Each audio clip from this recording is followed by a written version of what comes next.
Paz do Senhor, meus irmãos, graças a Deus. Hoje, nossa lição de número 11, o nosso tema é compromissados com a evangelização. Antes de mais nada, evangelização é pregar, fazer culto ao ar livre. Sim, isso é evangelização. Entregar panfleto, entregar folheto, seja assim como os irmãos entenderem. Sim, isso é evangelização. Mas, na minha opinião, evangelização é nosso testemunho também. E até mais do que entregar folhetos e fazer culto ao ar livre. Eu gostei de um ditado que eu ouvi dizendo: fale de Jesus, se possível, se possível, use palavras. Então, nós podemos pregar, a nossa maior pregação é o nosso testemunho, é a nossa vida no dia a dia com Deus. Como nós aprendemos na lição de número 9, acerca do fervor espiritual.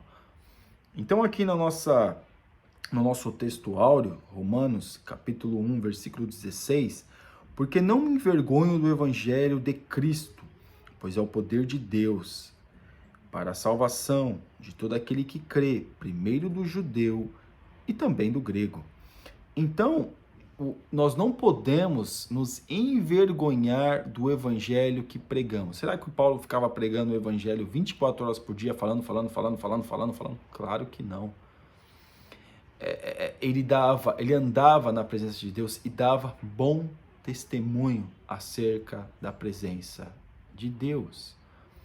Então, a questão que nós vemos aqui do apóstolo Paulo, e até mesmo para nós, é pregar o evangelho com ações, com atitudes.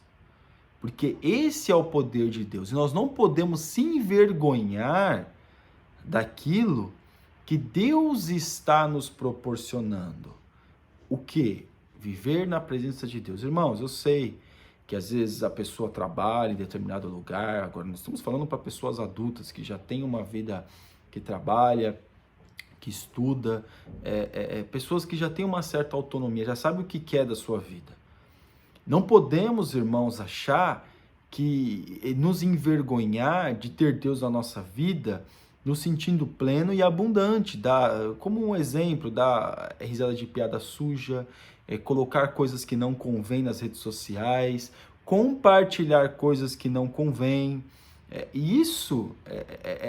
E aí quando a pessoa fala, mas você é crente, eu sou crente, mas eu faço. Então a pessoa está, uma das coisas, claro, um dos aspectos é que a pessoa está se envergonhando do evangelho. Tem vergonha de dizer não. Diga não àquilo que não é de Deus.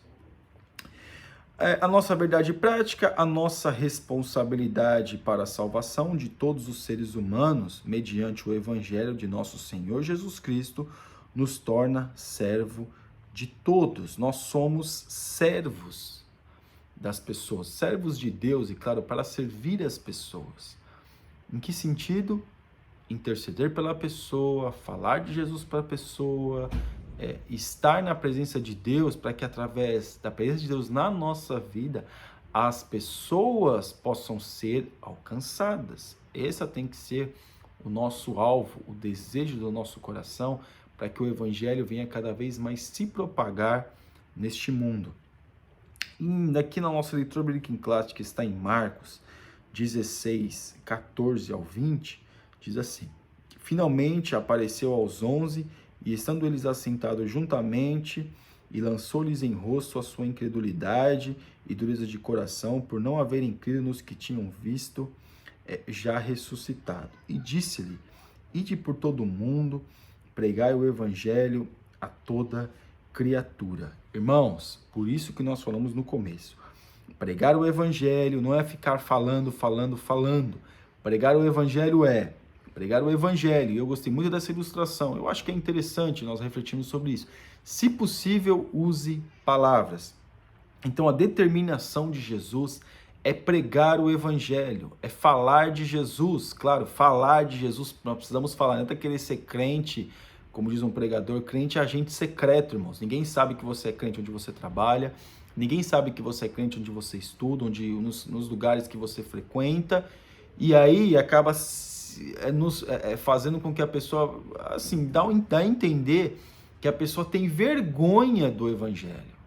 Tem vergonha do evangelho. No entanto, Jesus diz para nós pregarmos, é uma incumbência, uma determinação do Senhor para nós pregarmos o evangelho a toda criatura. Não é nós que determinamos quem tem que receber, quem tem que não receber, quem merece, quem não merece o evangelho. Não é nós que determinamos isso. Nós temos que pregar a todos, sem fazer acepção de pessoas, sem fazer acepção de cultura, nada disso. É a todos. Amém? Aqui na nossa introdução, o reino de Deus cresce à medida que os pecadores vão se convertendo ao Senhor Jesus. Então, de que forma que os pecadores podem se converter? Através de Jesus, claro, do Espírito Santo. Mas quem tem a presença de Deus e do Espírito Santo para que, através da vida dessa pessoa, outras pessoas possam ser resgatadas e também estar na presença de Deus, somos nós. Essa incumbência foi dada a nós. É claro, o que Jesus falou para os seus discípulos? Olha, se vocês se calarem, as próprias pedras clamarão. Ou seja, irmãos, não existe pessoas exclusivas para pregar o evangelho. Jesus quer usar a todos, todas as pessoas Deus usa. Deus não usa só o pastor da igreja para pregar o evangelho. Deus não usa só os ministros para pregar o evangelho. Não, meus irmãos. Deus usa a todos. Deus quer usar a todos para pregar a sua palavra. Isso é uma incumbência, isso é uma determinação, isso é uma ordem para todos fazerem. O evangelho. O que é o evangelho? O evangelho é as boas novas. O que é as boas novas? É Jesus, que morreu na cruz do Calvário, nos trouxe a paz. Muita coisa mudou através da morte de Jesus, que não dá para nós detalharmos tudo. Mas nós vemos que o evangelho é as boas novas. O que é as boas novas? O verbo que estava com Deus se fez carne e habitou entre nós. Um Deus todo-poderoso que se fez homens. Essa é uma das questões das boas novas. Veio morar com os homens, veio estar com os homens. E através dele, nós podemos cada dia mais, podemos cada dia mais sim, estar o quê? Agradando ou buscando a presença de Deus. O único Salvador do mundo. Irmãos, como nós já falamos acerca do Evangelho e as boas novas, e nós vemos que essas boas novas se coloca, claro, Jesus, ele é o único Salvador do mundo. Buda não pode salvar, Maomé não pode salvar, que mais? Krishna não pode salvar, Allan Kardec não pode salvar, nenhum desses homens e muitos outros religiões que detêm os seus líderes ou seus deuses, os seus ícones como deuses, alguns deuses que são ícones, não podem salvar. É claro, meus irmãos, a nossa concepção, eles não podem salvar, mas na concepção dessas pessoas que professam essa religião, essas pessoas ou têm o caminho da salvação, o caminho, no caso da reencarnação, como diz o Espiritismo, ou o caminho da paz interior, como o budismo, ou o caminho de estar no paraíso, com virgens, com Maomé, ou até mesmo estar numa dança, uma dança de Shiva, como é o hinduísmo, o Krishna. Então nós vemos, meus irmãos, que tudo isso, na nossa concepção, eles não podem salvar, mas na concepção dessas pessoas, esses deuses salvam. Então por isso que fica até um alerta aqui para nós não podemos menosprezar a religião de ninguém. Porque a partir do momento que você menospreza a religião daquela pessoa, isso é como nós estamos falando de evangelização. A partir do momento que você menospreza a religião do outro, você está perdendo a oportunidade de pregar o evangelho para aquela pessoa. Porque do mesmo jeito que você se mostra avesso à religião alheia, aquela pessoa vai se mostrar avessa à sua religião, como até uma forma de nós nos comunicarmos melhor, através da nossa religião. É claro, sabemos que nós não temos uma religião, nós não podemos professar como uma religião, mas Jesus é a nossa regra de fé. Só fica um alerta.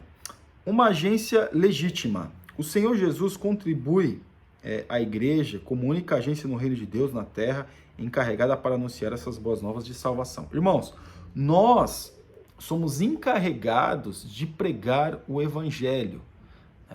Os anjos queriam ter essa oportunidade, Deus não permitiu, mas Deus atribuiu O Jesus atribuiu e nos melhorou através do Espírito Santo para nós pregarmos o Evangelho, a igreja.